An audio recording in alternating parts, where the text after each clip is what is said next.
una buena comida, celebrando el Día de los Enamorados.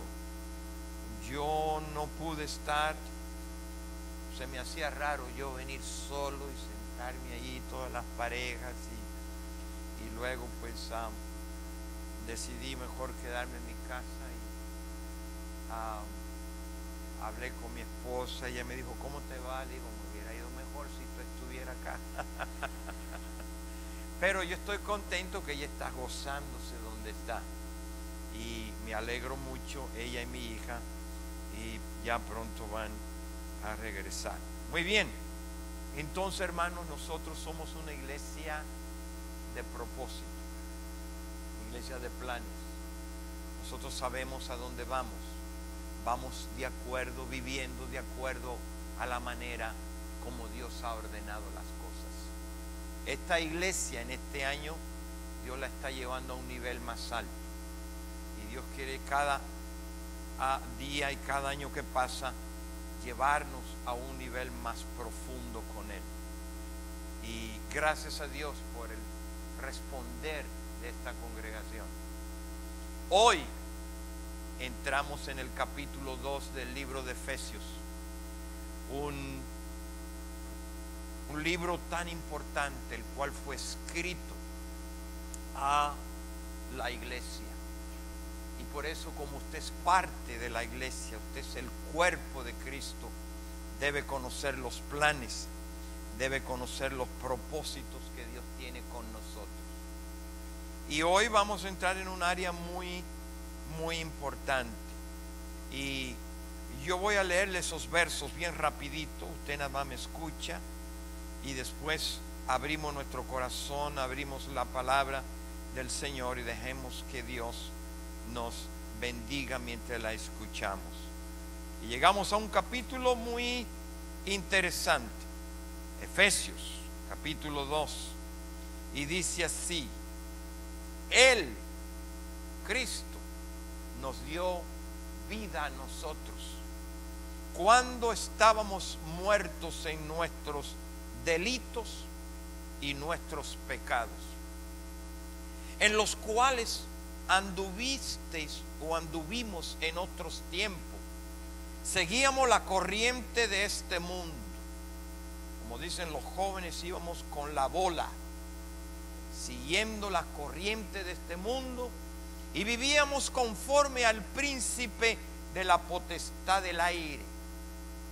¿Quién es ese? El espíritu que ahora opera, trabaja y funciona en los hijos de desobediencia, que hay que aclarar eso, entre los cuales también todos nosotros en algún tiempo vivíamos en otros tiempos en los deseos de nuestra carne, haciendo la voluntad de la carne y de los pensamientos, y éramos por naturaleza, dice que éramos, ya no lo somos, hijos de ira, lo mismo que los demás.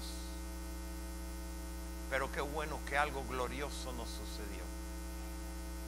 Pero Dios, que es rico en misericordia, oiga, por su gran amor con que nos amó, aun estando nosotros muertos en pecado, y ahorita se lo explico, Él nos dio vida, pero nos dio vida juntamente con Cristo. Entonces hemos sido salvos por gracia, y juntamente con Él no solo nos dio vida, y nosotros que estábamos muertos, juntamente con Él, esto es un hecho ya, nos hizo, no que no hará, nos hizo sentar en los lugares celestiales con Cristo Jesús. En otras palabras, nos resucitó y no nos dejó en el cementerio, pero nos levantó y nos sentó juntamente con Cristo. ¿Y por qué Él hace esto? Para mostrarle, oiga, para mostrarle a los siglos venideros. ¿Cuántos saben que hay siglos venideros? dice la Biblia. Hay mundos venideros para mostrarles a ellos, dice bien claro, lo que Él ha hecho con nosotros. Oiga, la bondad, la gracia de Él, porque eso es lo que Dios tuvo en mente antes de la fundación del mundo, formar una iglesia para redimirlo de sus pecados y luego decirle a los demás mundos que vienen, miren lo que yo hice con estas personas. Y luego dice, por la gracia lo hice, por medio de la fe. Y eso no es de vosotros, es un regalo que Dios nos dio. Y dice que no fue por obras nuestras para que nadie se gloríe, porque si somos nosotros, entonces nosotros tomamos la gloria. Porque no, Él lo hizo para que Dios reciba la gloria. Porque nosotros somos hechura suya. Hemos sido ahora creados en Cristo para buenas obras, las cuales Dios preparó desde antes de la fundación del mundo para que tú y yo ahora la practiquemos, la vivamos, la disfrutemos y seamos parte de esas buenas obras. Y en base a lo que hemos oído, yo he estado ansioso de entrar en este capítulo 2, porque ¿qué quiere decir esto de vivir, de estar vivo en Cristo? ¿Qué es esto de vivir la vida cristiana? ¿Qué es esto de ser salvo, ser cristiano? Y este libro, hermanos, es tan vital. Entender todo lo que tenemos en Cristo es algo bien esencial. Ya yo le cambié aquí, porque no me puedo quedar todo el tiempo hablando de lo que Dios hizo en nosotros, de lo que Dios nos dio en Cristo, perdón, de todo lo que Dios ha depositado en Él. Ya eso lo hemos conocido, lo hemos entendido y no hay necesidad de quedarnos dando vuelta en ese lugar. No, ahora tenemos que, en base a ese entendimiento, que en base a esa revelación, usted entendiendo lo que tiene, entendiendo quién usted es, desde ahí usted tiene que partir en este vivir cristiano. Y miren, hermanos, hay gente que cree que cuando son salvos, todo lo que les pasó a ellos fue que sus pecados fueron perdonados. Bueno, esa es una realidad. Dios nos perdonó todos nuestros pecados en Cristo. Pero eso no es todo. Piensan que no hay nada más, según ellos. Eso es todo. Que no hay poder ahora, que no hay dones del Espíritu, que solo es el perdón de nuestros pecados. Y después que obtenga la segunda bendición, que hay otra bendición por ahí, yo no sé cuál, entonces tendremos lo demás que sigue. Pero no es cierto eso. Pero esto es lo que vamos a ver en el libro de Efesios ahora. Aquí tenemos todas las cosas que Dios nos ha dado, no que nos va a dar, que ya nos dio en Cristo. Todo lo que ya Él hizo por nosotros en Cristo Jesús. Nosotros somos perdonados, somos declarados justos, no porque Dios nos vea a nosotros, pero nos ve a nosotros a través de Cristo, que Él pagó el precio por nuestros pecados, nos ve perdonado a nosotros, redimido, y usted tiene que desde ahí partir conmigo en esta mañana. En Él, dice la Biblia, no yo, estamos completos. Nos preguntamos a veces, bueno, ¿qué quiere decir ser salvo? ¿Qué quiere decir ser cristiano? ¿Qué quiere esto de decir de nacer de nuevo? Bueno, aquí está la definición, hermano, en este libro. Y hay mucha confusión acerca de esto. Vemos muchas personas que dicen que han nacido de nuevo, que han nacido otra vez. Pero obviamente para mí ellos no saben lo que eso significa. Hay mucha confusión con personas que dicen que han nacido de nuevo, pero no han experimentado un cambio en sus vidas. Y por eso el mundo se confunde. Y por eso algunos creyentes que están cerca de nosotros, miren, yo me voy a quitar el saco, no tengo la camisa rota, por eso lo voy a hacer, pero para mí está, no apaguen el heater, pero para mí está calientito acá arriba. Y voy a hacer esto porque quiero hablar con toda la libertad posible. Amén. Entonces, óigame bien, hermanos.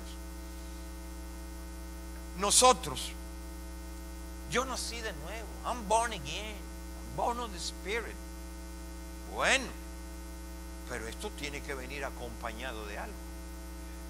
Gente que han nacido de nuevo, pero sus vidas no han cambiado. Qué raro.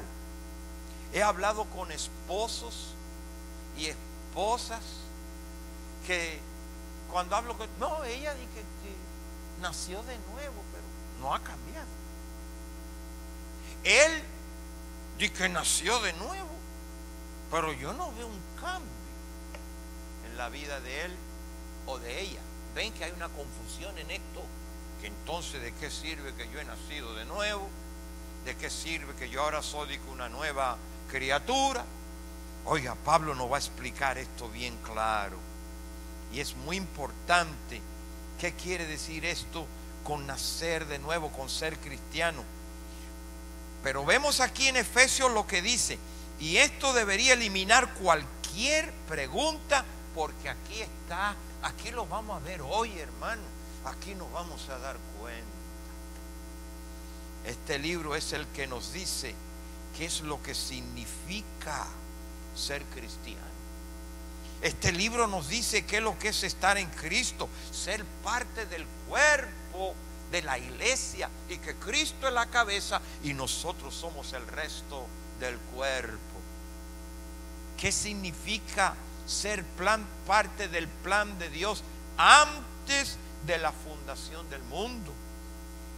Vamos a darnos cuenta primero quiénes éramos nosotros antes de venir a Cristo. ¿Quiénes éramos? ¿De dónde venimos? Y ahora ¿quiénes somos? En el presente donde estamos. Y luego este libro nos dice qué es lo que vamos finalmente a llegar a ser. Porque Dios tiene un plan desde antes de la fundación del mundo. Entonces hoy nos vamos a dar cuenta. Por eso la Biblia le está hablando a los cristianos cuanto antes vivía aquí en el pasado, porque usted ha nacido de nuevo. Que las cosas del pasado, ¿para qué? Porque hay una confusión tanto en el mundo como en la iglesia, porque algunos todavía siguen viviendo como que nada le ha sucedido en sus vidas. Y miren, hermanos, hay muchas cosas que explicar. Vimos en el capítulo 1 que Pablo presentó el plan maestro de Dios allá en la eternidad pasada, antes de que el mundo fuera creado. Yo pienso que esta iglesia, esto ya no es extraño para ustedes, ¿verdad que no? Hemos hablado de que Dios, antes de que el mundo comenzara, el Padre y el Hijo y el Espíritu Santo se juntaron y ellos dijeron: esto es lo que vamos a hacer, este es el plan, esto es lo que vamos a llevar a cabo cuando yo comience a crear los cielos y la tierra y el universo. Hay un plan y ese plan ya se hizo allá, pero de repente cuando se arranca el plan, Dios comienza a crear los cielos, la tierra, a crear los animales, y arrancó el plan que Dios tenía. Miren, hermanos, Pablo oró para que nosotros entendiéramos este plan. Ya yo le he dicho eso mucho. Él oró que Dios nos diera espíritu de sabiduría y espíritu de revelación para que entendiéramos esto, porque ¿cómo usted se va a envolver en un plan que usted no lo entiende? Primero tiene que ser entendido por nosotros. En otras palabras, Pablo oró, lo que significa ser parte de este plan, para que nos diéramos cuenta que nosotros fuimos elegidos antes de la fundación del mundo. Fuimos escogidos, oiga, antes de la fundación del mundo. No fuimos salvos, pero sí fuimos escogidos, sí fuimos elegidos para ser parte. Y luego, como nacimos en pecado, Él tuvo que venir para cumplir ese plan y redimirnos a nosotros en la cruz del Calvario. ¿Van entendiendo lo que les estoy explicando? Entonces, hermanos, y también para que seamos participantes de una herencia que Dios tiene reservada para nosotros. Eso debe estar bien claro si usted es cristiano. Y en el capítulo 2, óigame bien, hablamos de las maravillas en el capítulo 1 hablamos de las maravillas. Usted me oyó aquí ya por un mes y pico hablándole de las maravillas de la posición que nosotros tenemos en Cristo, de que todo se nos ha sido dado, de que tenemos en Cristo. Oiga, el capítulo 1 nos dice todo el plan, que fuimos bendecidos con toda bendición en los lugares celestiales, que en Cristo Jesús ahora hemos sido aceptados en el amado, elegidos, predestinados, y que Él vino y murió y nos redimió, y que todas las cosas nos han sido dadas, que en Él estamos completos. Pero aquí en el capítulo 2 Pablo se mueve de los planes que había en la primera eternidad pasada para hablarnos ahora de este mundo presente donde tú estás. Y aquí es donde tenemos que hablar ya. Y déjame decirte, en el capítulo 2 Pablo nos describe el proceso de la salvación. Nos explica el acto y el milagro de nuestra salvación para que lo entendamos.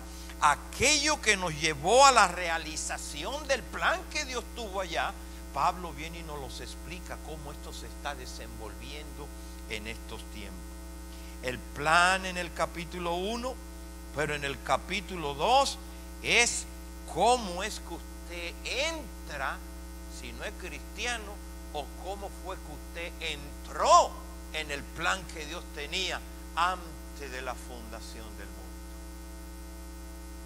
Si usted me está entendiendo, dígame amén, para seguir adelante. Entonces, hermanos, el apóstol Pablo está muy preocupado que entendiéramos que nosotros somos poseedores de Dios, que poseemos. No es que cuando que usted es salvo y sus pecados son perdonados y eso es todo y que no hay nada más. Si usted se quedó, bueno, ya yo fui perdonado y soy perdonado, justificado y aquí estoy. Pero hay un plan con eso. Cuando usted viene a Cristo, usted recibe todo el poder de Dios. Todo el poder. Todo está allí en el momento de la salvación. Y en este es el mensaje, mírelo aquí. Vamos a tocar un poquito para recordarle el capítulo 1 y verso 19. Dice, el cual la supereminente grandeza de su poder, pero ¿para con quiénes? Para con nosotros, los que hemos, ¿qué? Los que hemos creído. Esto no es para todo el mundo. Según la operación del poder de la fuerza de Él, todo lo que se nos ha dado a los que creen. En otras palabras, Pablo oró que entendiéramos el tremendo poder que está allí en Cristo para nosotros. Por eso digo que la iglesia no ha entendido esto, todos los recursos que tenemos en Cristo Jesús. Y no solamente esto, hermano. Y Pablo nos da una ilustración, oiga, en esto, en el verso que sigue, mírenlo ahí. El poder que operó en Cristo, hermano. Oiga bien, mire cómo usted tiene que entender esto. Usted tiene que darse cuenta del poder que operó en Cristo. ¿Cómo lo vemos? Pablo nos da una ilustración de ese poder. ¿Cómo? Cuando Dios lo resucitó de entre los muertos. Hermano, para resucitar a alguien de entre los muertos se necesita un poder que solo Dios lo puede hacer. Ese es el poder que está con nosotros. Sigue explicando, y luego no solo lo resucita, pero lo levanta, y sobre todo reino y poder, y sobre todo principado, y sobre toda potestad, y lo sienta en los lugares celestiales con Cristo Jesús. Oiga, lo pone en los lugares celestiales allá. Ese es el poder. Es el poder que resucitó a Cristo de entre los muertos y que lo sentó a la diestra del Padre. Ese es el poder que resucitó a Lázaro de entre los muertos. Ese es el poder que convirtió el agua en vino. Ese es el poder que multiplicó los panes y los peces. Ese es el poder que sanó a una mujer del flujo de sangre. Ese es el poder que levantó a los paralíticos en las calles cuando él andaba. Ese es el poder que le cerró la boca a los leones cuando Daniel fue echado en el pozo. Ese es el poder que le dijo al sol: detente en Gabaón. Ese es el poder que Jesús en la barca, cuando venía la tempestad, se levantó y dijo: calla, tranquiliza. Y hubo bonanza y hubo tranquilidad. Todo eso, hermano, estuvo en él. El poder que lo resucita y lo siente. Está hablando de ese poder. Según la oración de Pablo, él quería que conociéramos, y él quería que una vez entendiéndolo, lo podamos poner en práctica. Por eso la iglesia necesita oír esto hoy. Y ¿sabes qué, hermano? El poder de Dios es sumamente grande y nosotros podemos experimentarlo.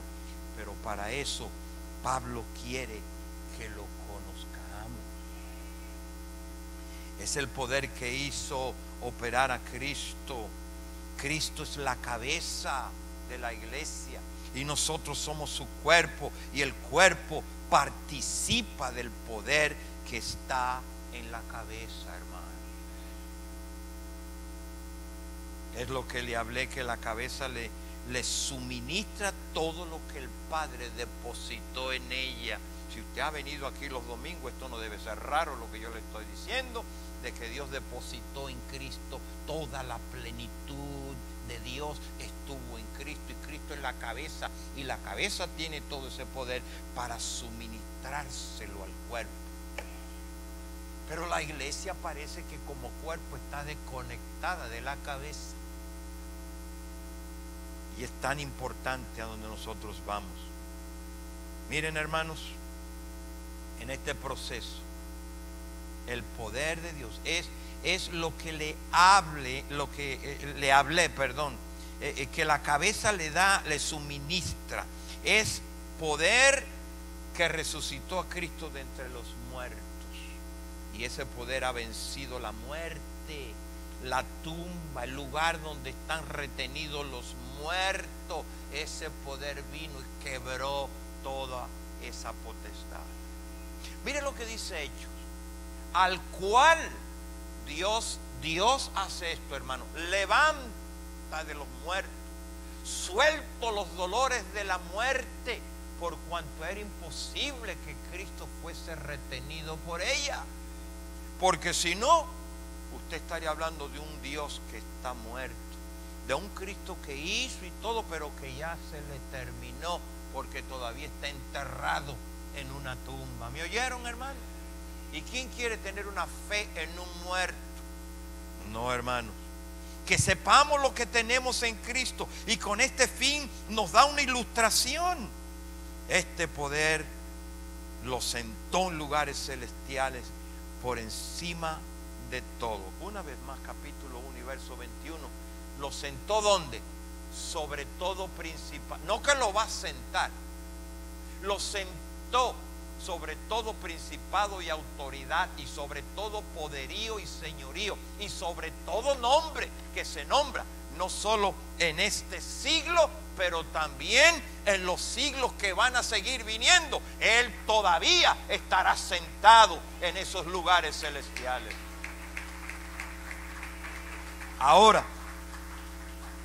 Todo principado se refiere al cargo más alto y más elevado, a la autoridad y toda clase de poder oficial. Y esto incluye no solo las autoridades celestiales y angelicales, pero también las autoridades humanas.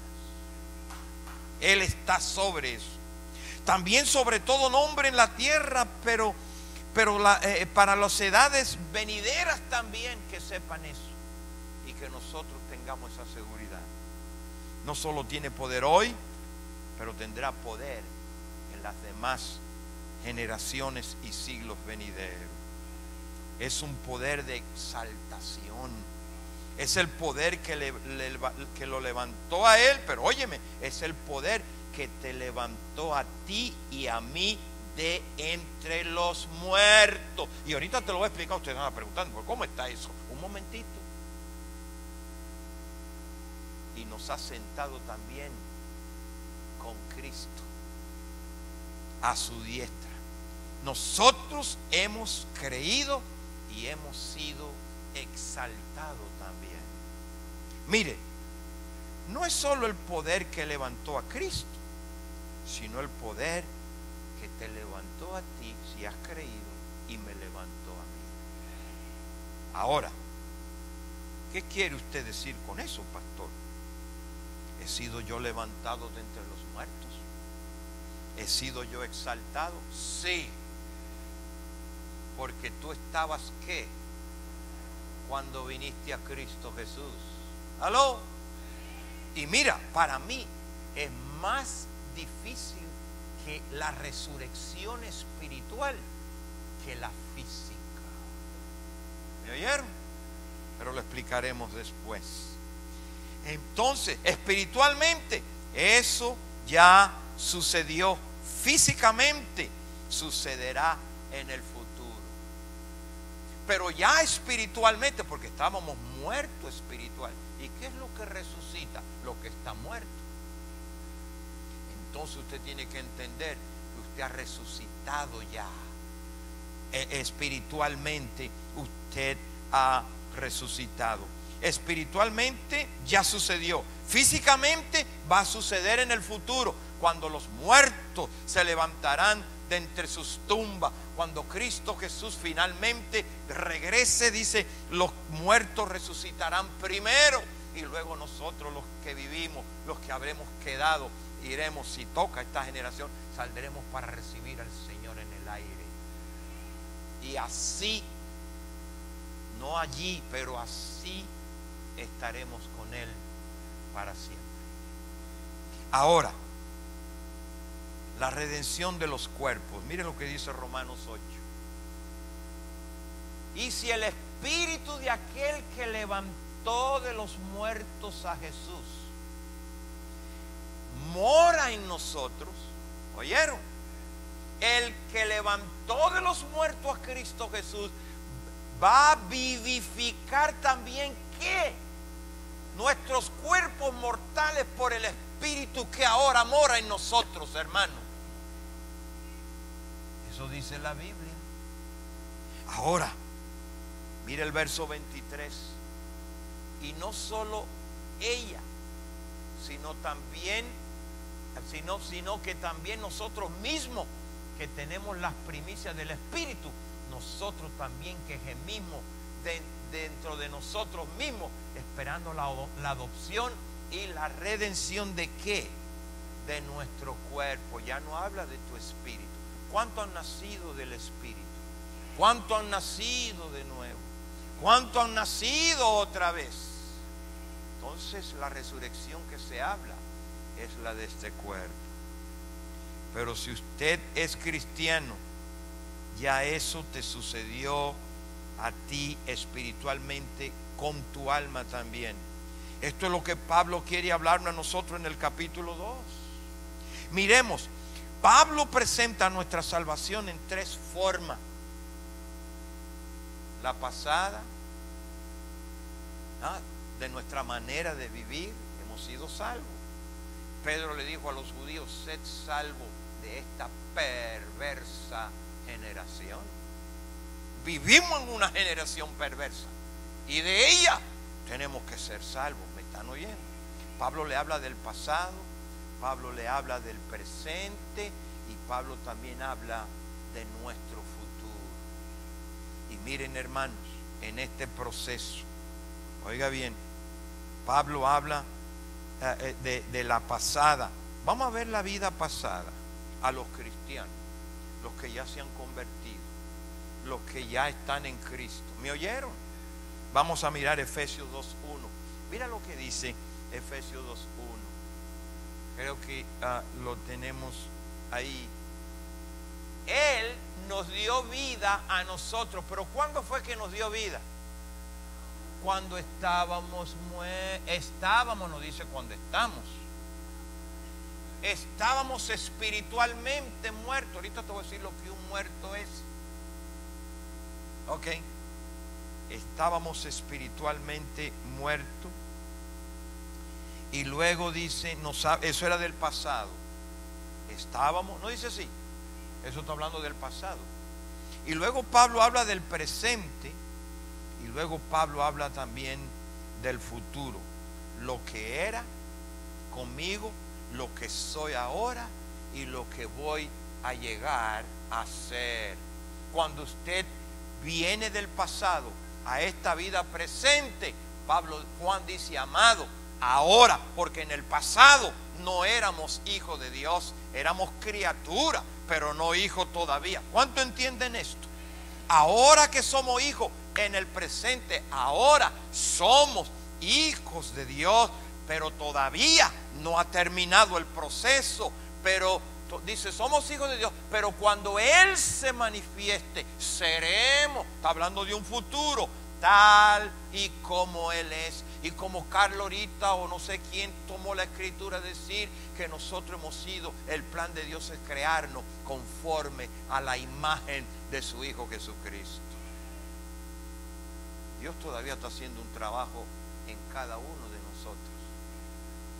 Y en este proceso, hermanos, este es el plan general. Pero en este plan general, que yo se lo menciono hoy, pero no voy a hablar todo eso hoy, no se apure, vamos a salir a la misma hora que siempre salimos. Este plan general hay 6 aspectos de la salvación. Y le voy a poner un PowerPoint aquí.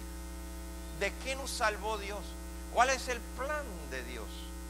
Para que usted lo pueda mirar conmigo, porque lo vamos a estar viendo los domingos que siguen. Ok. No hay un PowerPoint, Rachel. He don't seems to find it. Aquí hay un PowerPoint que nos va a enseñar a nosotros 6 aspectos de nuestra salvación que usted debe de conocerlo, porque desde ahí vamos a arrancar de donde Dios nos sacó. Okay. La primera cosa, la primera salvación fue ¿de qué? La salvación primera.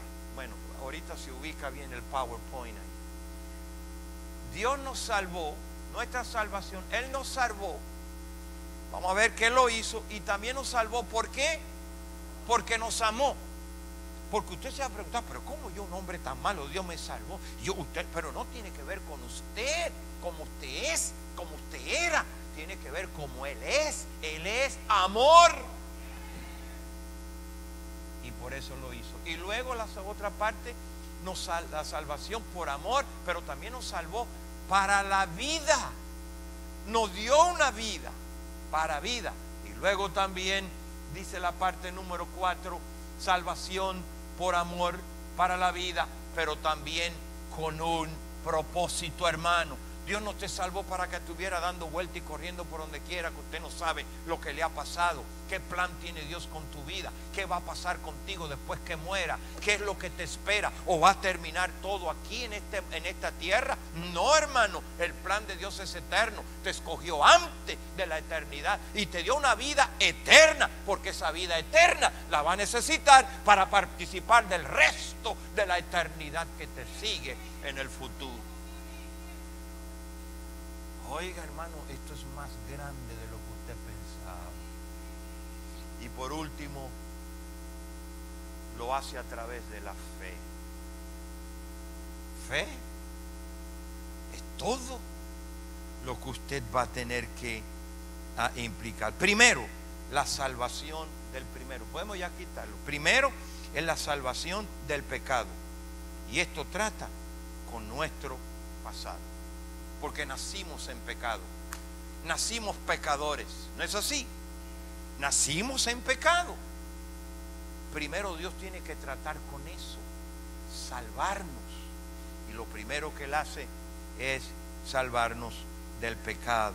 He aquí un ejemplo de la condición de un pecador.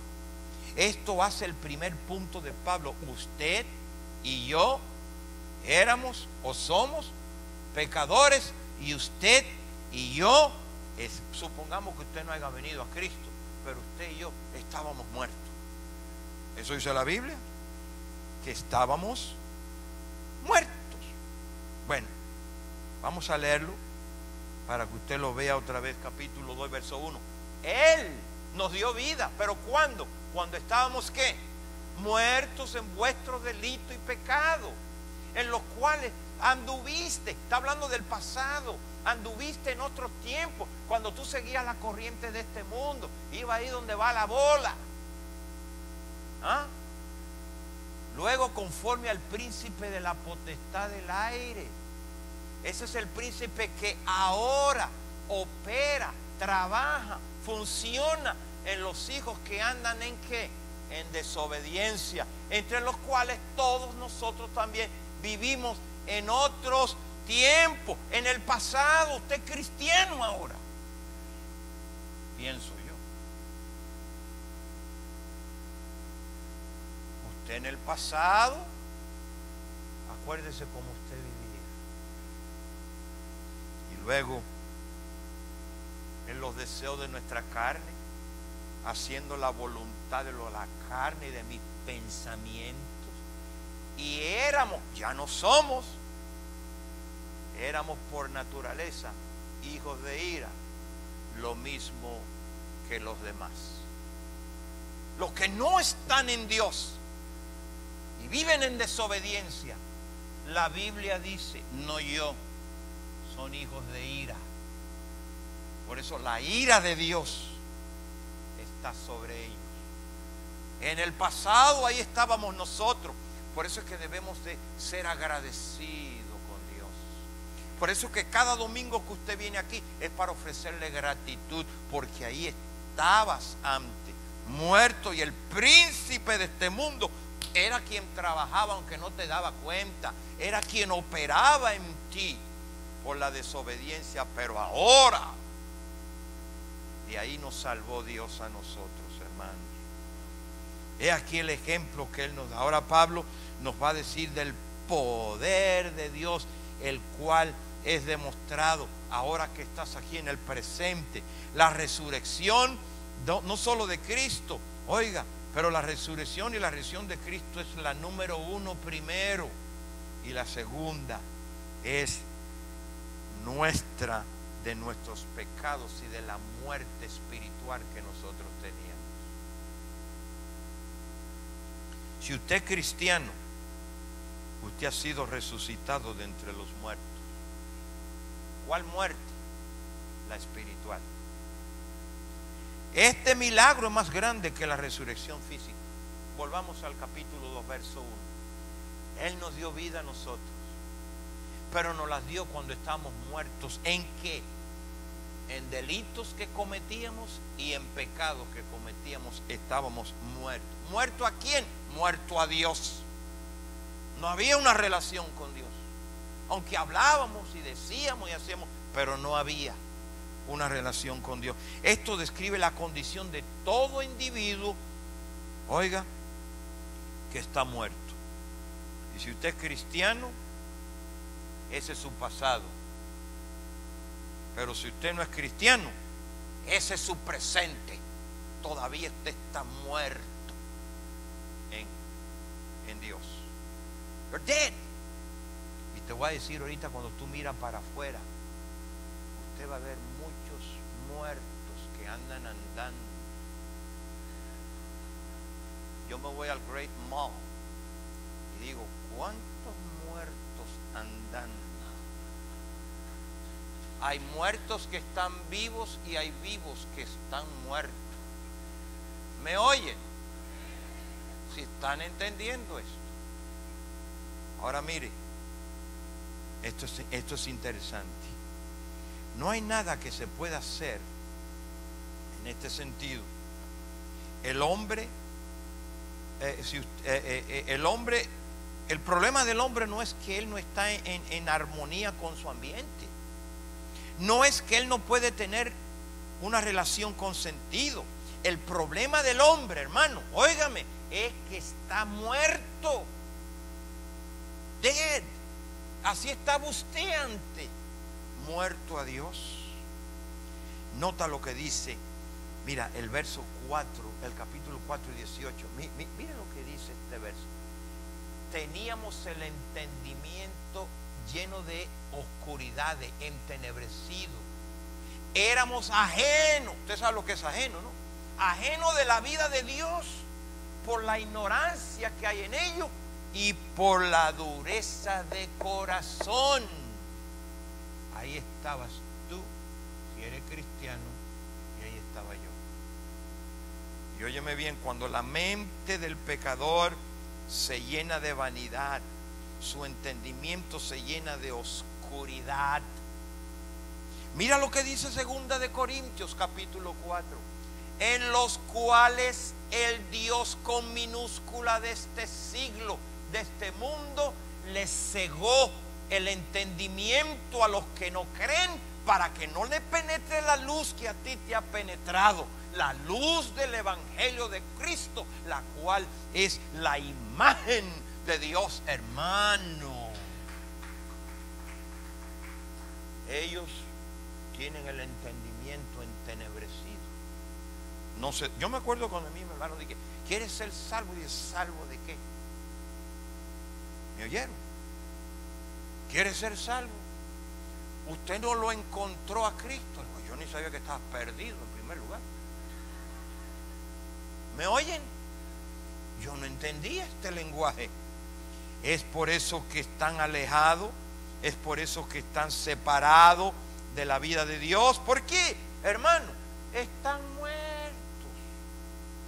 Usted estuvo ahí, dice la Biblia, muertos a Dios.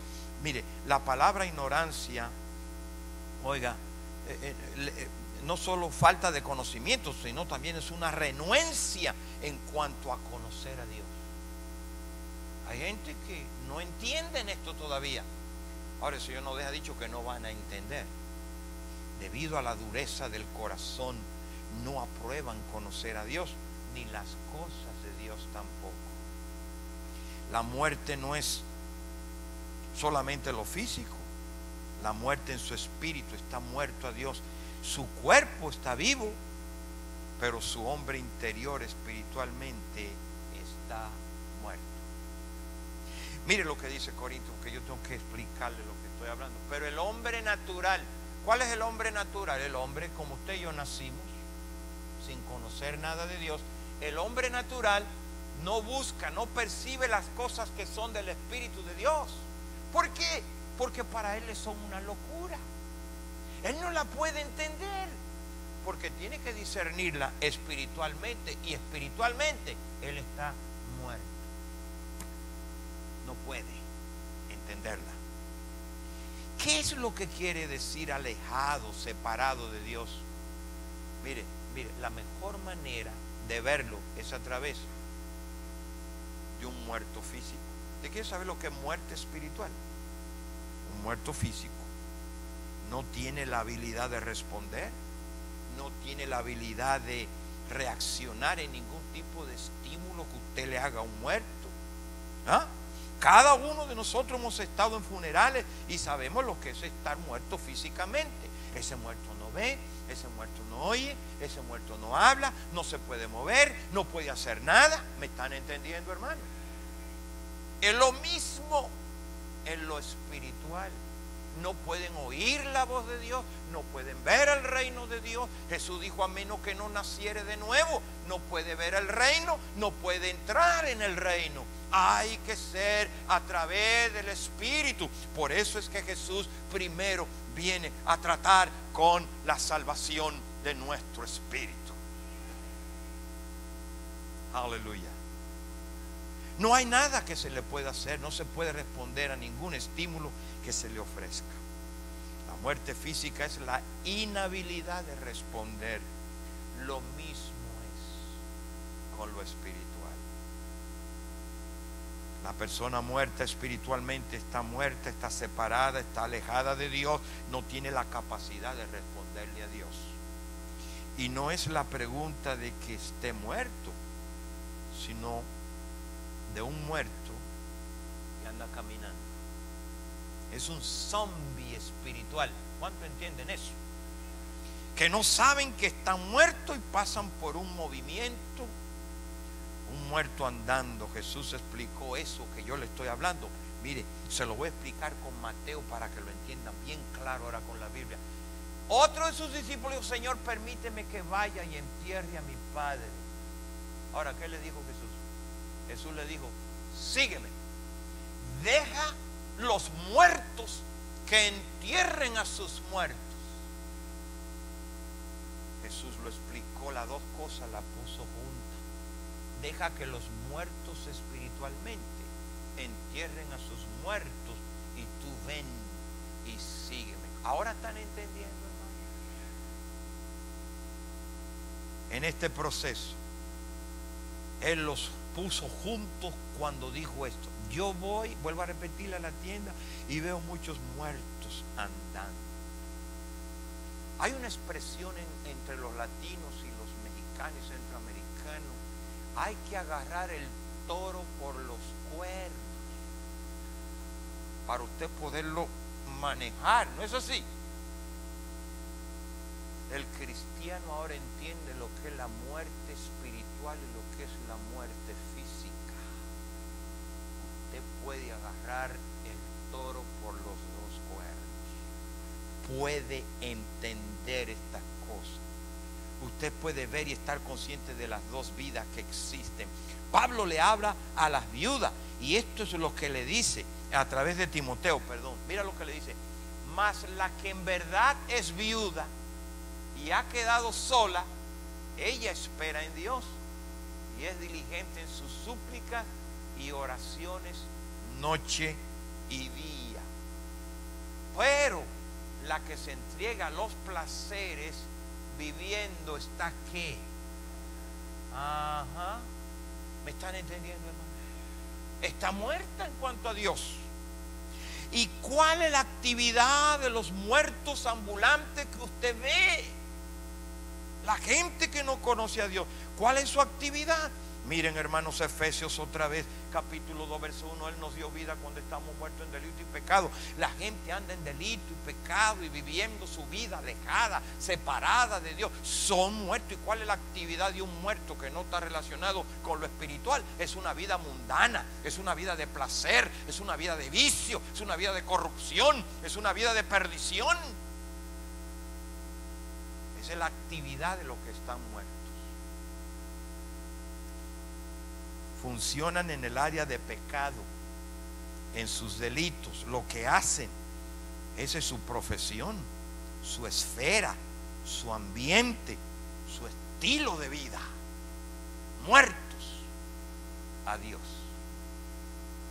Miren, entiéndanme, hermanos. Nosotros no estamos muertos por causa del pecado. Muertos porque nacimos pecadores. ¿Me entendieron? Es porque nací. Usted no es que usted comete pecado y se muere. No, el pecador comete pecado porque ya es pecador. No cometemos pecado y después morimos. No, nosotros estamos muertos y por eso pecamos, o estábamos muertos y por eso pecamos. Muertos a Dios. Déjeme poner eso de esta manera. Yo no soy, un ejemplo, yo no soy mentiroso porque hablo mentira. No, yo hablo mentira porque eso es lo que soy, un mentiroso. ¿Me vieron? Yo no soy engañador porque engaño. No, yo engaño porque así soy. Engañador. Y Cristo quiere tratar no tanto con lo que hacemos, sino con quien nosotros somos. Ahora, en este proceso, hermanos, Oiga bien, usted puede ver estas cosas mirando. Si estamos muertos, esa muerte funciona en pecado. ¿Aló? No es por qué, sino el estado en que estamos. Estamos en un estado de muerte y esa muerte produce pecado. Ahora, nosotros somos pecadores, todos, ya no por profesión, pero por nacimiento. Traemos esa naturaleza carnal que está muerta a Dios. Amén. ¿Cuántos son testigos de eso? Ok. Lo opuesto de estar en Cristo es el estar en delito y pecado. Y el pecado no solo tiene que ver con lo que hacemos, y aquí voy a comenzar a cerrar, tiene más que ver con lo que no hacemos. El cristiano vive pendiente a lo que tiene que hacer y que debo de hacer, y que eso es pecado si hago. Pues está bien, pero la pregunta es, pecado no es tanto lo que ahora que somos cristianos, en lo que hacemos. Pecado es que ahora que yo he sido salvo es en lo que no hago y debo de hacer. La Biblia sabe que me dice a mí que el pecado está en aquel que sabe hacer lo bueno, pero no lo hace. Ese es el pecado, no el saber lo que tengo que hacer. El pecado que sabiéndolo no lo hago. Entonces, hermano, la palabra pecado es una palabra armatía, una que quiere decir uno que no le pega al blanco. Yo decía, bueno, qué raro eso. Es uno que no le pega al blanco, que no apunta, pero no le pega. El pecado para nosotros los cristianos ahora es que ya sabemos lo que tenemos que hacer, ya sabemos cómo debemos de vivir, ya sabemos cómo debemos comportarnos. Entonces el problema nuestro no es del que está allá afuera, que no ha resucitado todavía, que está muerto espiritualmente. El problema es con el que está vivo ahora espiritual y entiende estas cosas, pero no hace nada.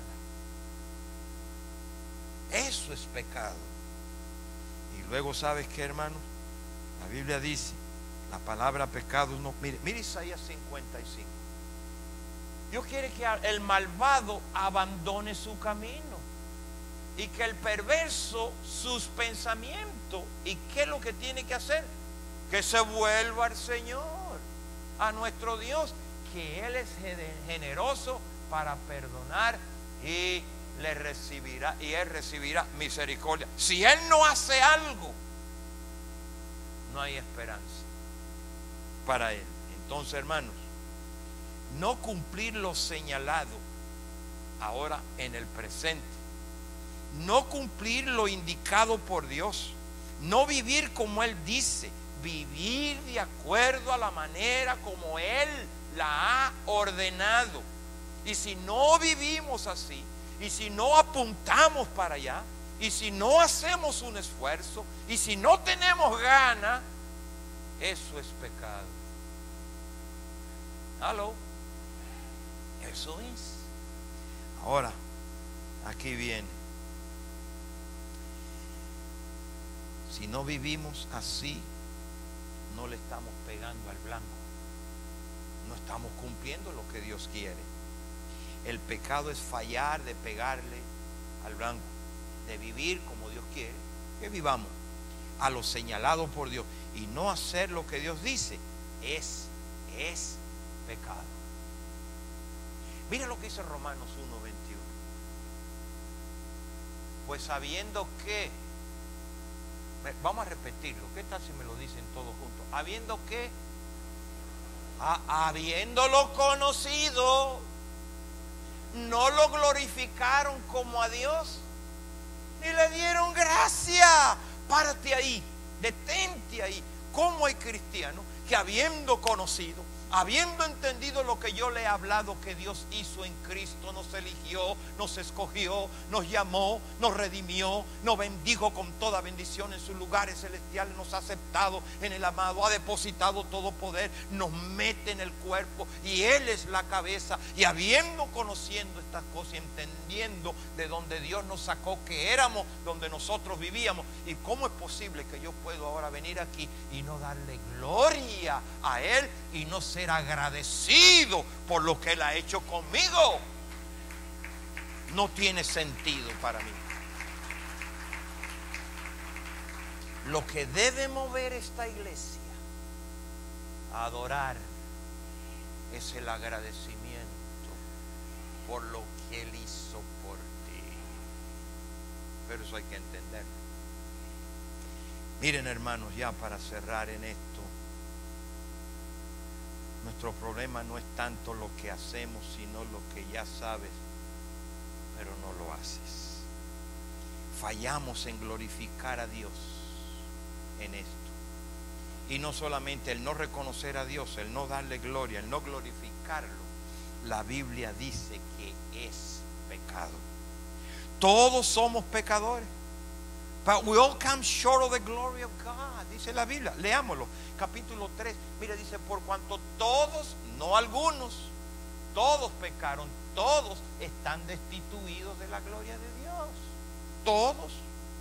No todos los pecadores tienen el mismo grado de pecado, aunque todos son pecadores. Yo le puedo decir a ustedes, hermanos, vámonos al pier de San Francisco, el más famoso, ¿cuál es? 39.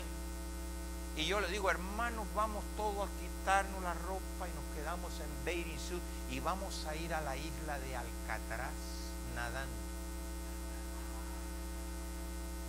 No todos, algunos van a nadar un poco, otros van a nadar más que otros, pero ninguno va a llegar. Ese es el grado que hay. Hay gente que no es tan pecadora como otros, pero son pecadores. Y la Biblia dice que todos hemos pecado. Todos llegamos, will come short of the glory of God. No todos los pecadores tienen el mismo grado. El asunto aquí es que no todos llegaron al blanco. Nosotros entendemos que el mentiroso es pecador, que el ladrón es pecador, que el violador es pecador, el asesino, el que comete adulterio, el que engaña, etcétera, son pecadores. Sabemos eso. Pero el pecado tiene más que ver con lo que no hacemos que con lo que hacemos. No es un asunto de lo que usted hace, pero de aquello que fallas en hacer. Cuando uno vive en pecado, está fallando en vivir como Dios quiere que vivamos. Es lo que es. El no vivir de acuerdo a la manera ordenada por Dios. Nuestro problema no es tanto cómo lo hacemos, sino con lo que haces, con lo que ya sabes, con lo que ya tú entiendes. Es que fallamos en glorificar a Dios. Por eso la Biblia dice que todo lo que hagamos, hagámoslo para la gloria de Dios. Mire, Mateos, así alumbre vuestra luz delante de quién, de los hombres, para que ellos vean como ustedes viven vuestras obras y glorifiquen a quién, al Padre que está en los cielos. Yo diría, ¿cuántos glorificamos a Dios o cuánto no le traemos gloria de la manera que vivimos? ¿Ven? Es lo que no hacemos en nuestro vivir. Nuestra vida, nuestro vivir debe glorificar a Dios. Mire, hermano, mire lo que le trae gloria a Dios. Juan 15. En esto es glorificado mi Padre, en que lleven ¿qué? Muchos frutos y sean mis discípulos. ¿Cuál es el fruto que tú estás dando? Yo no sé, pero si está dando el fruto, eso está glorificando al Padre. desdichadamente algunos no están dando el fruto que deberían de dar, y eso no le trae gloria a Dios. Bueno, hermanos, estoy buscando dónde aterrizar aquí. Sed santo, dice Dios, porque yo soy santo. Esa es la meta, es el blanco. Dice, sed perfecto como vuestro Padre que está en los cielos es perfecto. Bueno, ¿y cómo alcanzo yo eso? Viniendo a Cristo. Él es perfecto, Él es santo, y Dios a través de Él te ve perfecto, te ve completo y te ve justificado en Cristo. No por quien tú eres, pero por lo que Él es. ¿Aló? Este es el blanco de Dios. Aunque nacimos pecadores, no hemos alcanzado el blanco todavía. Tenemos flaquezas, tenemos debilidades, ¿no es así? Yo levanto mis dos manos, no levanto los pies porque me caigo. Tenemos flaqueza, tenemos debilidades, pero en este proceso, pero estamos apuntando hacia ese blanco y esa meta, como Pablo dijo, no pretendo haberlo alcanzado todo. Pablo no se engañaba, pero él dijo, yo prosigo, yo estoy apuntando, tengo mi vida, tengo mi mente, tengo mis pensamientos, tengo un deseo en mi corazón de llegar a agradarle a Dios, de vivir de acuerdo a como Él ha ordenado las cosas. Amén. No crea la mentira del diablo. No todo el mundo usa droga. No todo el mundo vive en adulterio. No todo el mundo miente y engaña y roba. No toda jovencita ha perdido su virginidad. No caigamos en el error que cayó Elías cuando creía que todo el mundo se había apartado de Dios y se buscó un enebro y se sentó allí, quería que Dios le quitara la vida, desanimado, y vino Dios, le dijo, no, todavía hay 7,000 almas que no han doblado su rodilla ante el Dios del altar. Y creemos a veces que todo el mundo anda haciendo esas cosas. Es una mentira del diablo. Hay gente que se ha puesto firme en la vida de servirle al Señor. Todavía hay hombres como Josué que dijeron, yo y mi casa serviremos a Jehová. Todavía hay mujeres como Esther que dijeron, yo voy a entrar a la presencia del rey, si perezco que perezca. Todavía hay madres solteras como Ruth que dijo, no me ruegues que te deje, porque no te dejaré. Tu pueblo será mi pueblo y tu Dios será mi Dios, y donde quiera que tú vayas, yo también contigo iré. Todavía hay jóvenes como Daniel, Mesac, Abednego, oiga, que se propusieron en su corazón no contaminarse con la comida del rey, y le dijeron, no adoraremos tu estatua. Oiga, todavía hay gente que busca agradarle a Dios. Y cuando lo echaron en el horno de fuego, porque por eso lo echaron en el horno de fuego, Dios desde el cielo dijo, oye, mira estos jóvenes, vamos a honrar esa fe.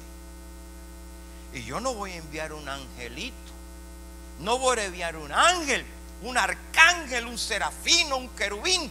Y le dijo a su Hijo Jesucristo, tú ve y desciende y honra la fe de ellos. Aleluya.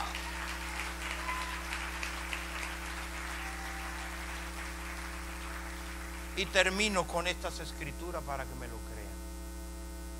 Entonces estos tres varones, Sadrach, Mesach y Abednego, cayeron atados dentro del horno del fuego ardiente.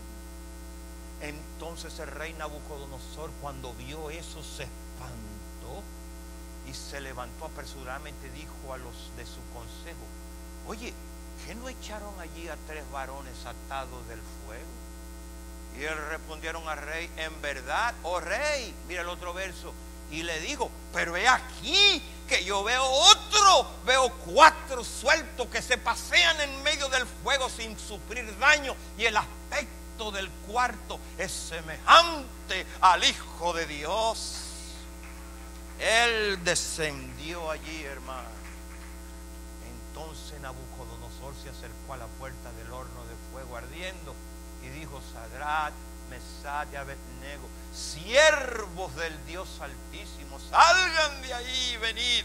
Entonces Sadrach, Mesach y Abednego salieron de en medio del fuego. Esa es la última escritura, ¿verdad? Hay otra, mírala aquí. Y mira, se juntaron los sátrapas.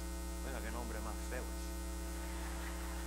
Los gobernadores, los capitanes y los consejeros del rey para mirar a estos varones, como el fuego no había tenido poder alguno sobre sus cuerpos, ni aún el cabello de su cabeza se había quemado, sus ropas estaban intactas y ni siquiera había olor de fuego que tenían ellos. Una vez más, entonces Nabucodonosor dijo: wow, mira lo que pasa cuando un joven, mira lo que pasa cuando una madre soltera, cuando un hombre, cuando una mujer como Esther le creen a Dios y se deciden a vivir para Él. Oiga, mira lo que pasa con ellos, que entonces Nabucodonosor dijo: bendito el Dios de ellos, Sadrach, Mesach y Abednego, que envió un ángel, dice, y lo libró sus siervos para que confiaron en quién y no cumplieron el edicto del rey y entregaron sus cuerpos hasta que servir y adorar, en vez de servir y adorar a otro Dios, sino a su Dios. Miren, hermano, aquí terminamos. Dios nos levantó de entre los muertos. Cuando entremos en Colosenses capítulo 3 dice: si habéis pues resucitado con Cristo. ¿No dice así? Poned la mirada en las cosas de arriba y no en la de la tierra, porque habéis muerto con Cristo y hemos sido espiritualmente resucitados. Usted está ahí. Si eres cristiano, tú estás ahí ya.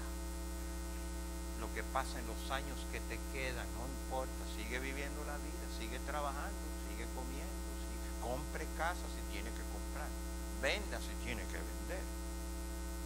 Viva la vida, pero acuérdese que ya usted no es de este mundo. No es de este mundo. Usted pertenece a Dios. Hemos muerto. Estamos viviendo en el presente ahora lo que somos, pero con un entendimiento del futuro glorioso que nos espera a nosotros. Póngase de pie conmigo.